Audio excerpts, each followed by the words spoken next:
여러분 반갑습니다. 8월 28일 목요일 오늘도 여러분들의 삶 가운데 주님의 기쁨이 함께 하길 원하며 주님의 은총 가운데 여러분들이 복된 날을 보내길 원합니다. 오늘 보좌를 경험하라 79쪽 진행하기에 앞서서 여러분 성전과 사람에 대해서 다시 한 번 더 설명하고 진행하도록 하겠습니다. 여러분 우리는 성전이 어떤 모양인지를 알고 있습니다. 그죠?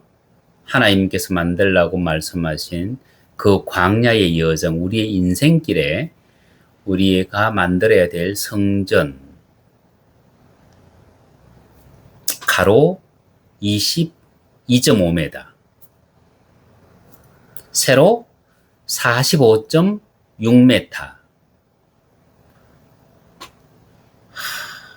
여러분 주님이 거룩하신 하나님께서 우리에게 만들라고 말씀하신 성전치고는 너무나 작아요. 그죠? 그리고 저 동쪽 편으로 문이 있습니다. 성막을 들어갈 수 있는 유일한 문이에요. 그리고 이곳에는 맨 앞 저 안쪽에 들어가면 지성소가 있습니다. 지성소는 가로 세로 한 4.5m 정도밖에 안 돼요. 가로 세로 4.5m 같으면 보통 넓이가 평수로 치면 한 6평 정도 됩니다. 이것이 지성소예요. 그리고 그 지성소 앞으로 성소가 있습니다. 크기는 4.5m 그리고 9.5m 대략 요 정도 됩니다. 한 12평 정도 크기. 그리고 이 지성소 안에는 가장 안쪽에 향료가 놓이고 그리고 왼쪽 편으로 등잔이 놓이고 오른쪽 편으로 진설병이 놓이는 떡상이 이렇게 있습니다. 제사장들은 매일 이곳에 들어가서 기름을 채우고 향료를 채우고 그리고 그 앞쪽에 보면 우리가 잘 아는 물두멍이 있습니다. 제사장들이 성소에 들어갈 때 손을 씻던 곳이고요. 그리고 이 성막들에서 일을 한 후에 손을 씻는 곳입니다. 그리고 맨 출입구 앞쪽에 이렇게 번제단이 있습니다. 여러분 지금 푸른색으로 보이는 이 뜰 안에서는요. 매일같이 말 그대로 생지옥입니다. 제물을 죽여야만 하는 제사장, 그리고 살기 위해서 발부둥치는 제물들. 그런데 주님께서 말씀하신 대로 순종했을 때 이스라엘 백성들이 출애굽을 해서 광야 여정을 걸어갈 그때가 여러분 청동기 시대예요. 여러분 박물관에 가서 청동기 시대의 칼들을 이렇게 보면은요. 야, 저걸 가지고 어떻게 짐승을 죽이고 가죽을 벗기고 각을 떴을까? 제사장들이 얼마나 많은 말 그대로 침땀을 흘렸을까? 그런데 여러분 이 성소가 있는 지성소 앞에까지 가는 유일한 길은 성전의 뜰 문을 지나고요. 번제단을 지나고 물두멍을 지나고 그리고 성소 안으로 들어가는 길 외에는 다른 길이 없습니다. 다른 길이 없어요. 그럼 여러분 사람은 어떻습니까? 사람은 일반 심리학자들이 얘기하는 것처럼 몸이라고 하는 것이 있습니다. 그리고 그 몸 가장 중심이 되는 영이라고 하는 것이 있습니다. 그리고 그 영을 둘러싸고 혼이라고 하는 것이 있어요. 그죠? 그런데 여러분 이 혼은 통합적인 개념입니다. 이 혼은 다시 말하면 무엇으로 구성되어져 있느냐 하면 감정과 지성과 의지라고 하는 것으로 구성되어 있습니다. 여러분 성전 개념과 이 사람의 이 구조를 이렇게 보면요. 따로따로 떼어놓고 보면 이게 별거인 것 같아요. 그런데 여러분, 이 둘을 같은 장소에 두고 이런 비교를 해 보십시오. 여러분, 네모난 것이 동그랗게 바뀐 것 말고는 달라진 게 없어요. 네모가 동그라미로 바뀐 거예요. 그냥 제가 그림으로 봤을 때는. 여러분, 색깔을 여러분 유추해 보십시오. 똑같습니다. 그래서 지성소는 우리의 영에 해당되어지고요. 성소는 우리의 혼에 해당되어지고요. 물두멍은 우리의 이성에 해당되어지고요.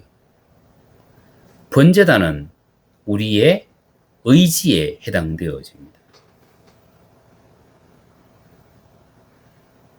네모가 동그라미로 바뀐 것 외에는 달라진 것이 없다. 그래서 결국은 하나님은 성막을 통해서, 성전을 통해서 무엇을 보게 하느냐면 사람의 상태를 보게 하는 거예요.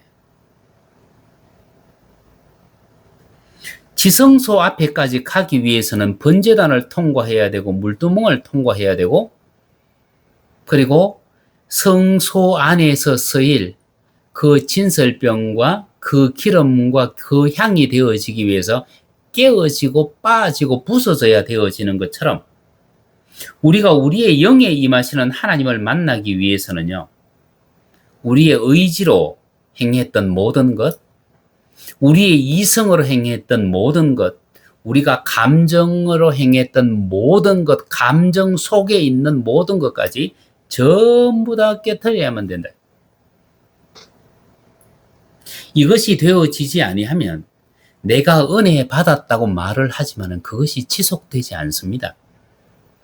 여러분, 79쪽 두 번째 줄에 나와 있는 것처럼 은혜를 받았다고 말하는 사람은 참 많습니다.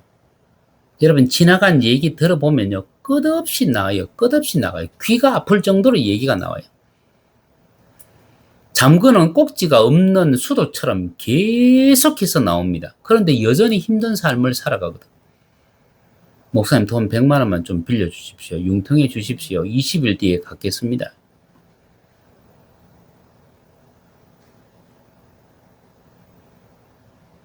온전한 은혜를 체험한 게 아니었다는 얘기죠. 은혜를 받았다고 말하는 사람 많지만 그들의 형편은 여전히 똑같고요. 얼마간의 시간이 지나고 나면 아무런 은혜도 느끼지 못하는 모습을 볼 수 있습니다. 잘못된 은혜를 받았기 때문이 아니라 은혜는 받았지만 자아가 살아있기 때문이에요. 지정의라고 하는 이거 특별히 감정이 살아있으면요, 은혜가 있을 자리가 없어요. 있을 자리가 없습니다. 감정이 그 사람을 주관하기 때문입니다. 그래서 자아가 죽고 나면 처음부터 끝까지 하나님께서 주시는 그 은혜를 고스란히 간직할 수 있고요. 오른쪽 뺨을 때리면 왼뺨을 돌려댈 수 있는 그런 사람이 됩니다. 그래서 어제 말씀드렸던 것처럼 고린도후서 4장 16절 말씀. 그러므로 우리가 낙심하지 아니하노니 우리의 겉사람은 낡아지나 우리의 속사람은 날로 새로워지는도다.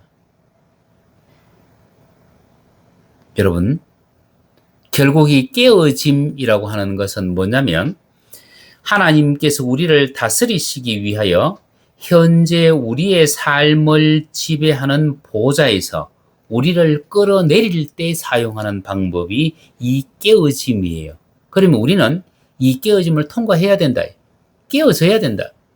하나님 앞에서 내가 살기 위해서 발부동 치는 것이 아니라 제물이 되어지는 소와 양과 염소가 살기 위해서 발부동 쳤지만은 우리는요, 하나님 앞에서 죽기 위해서 우리 자신을 내어놓을 수 있어야 된다. 우리의 감정, 우리의 이성, 우리의 의지를 다 내어놓을 수 있어야 된다. 여러분, 자아가 강한 사람은 다른 사람과 똑같은 말을 해도 상대를 불편하게 해요. 상대가 불편하기 때문에 입을 닫고 침묵해요.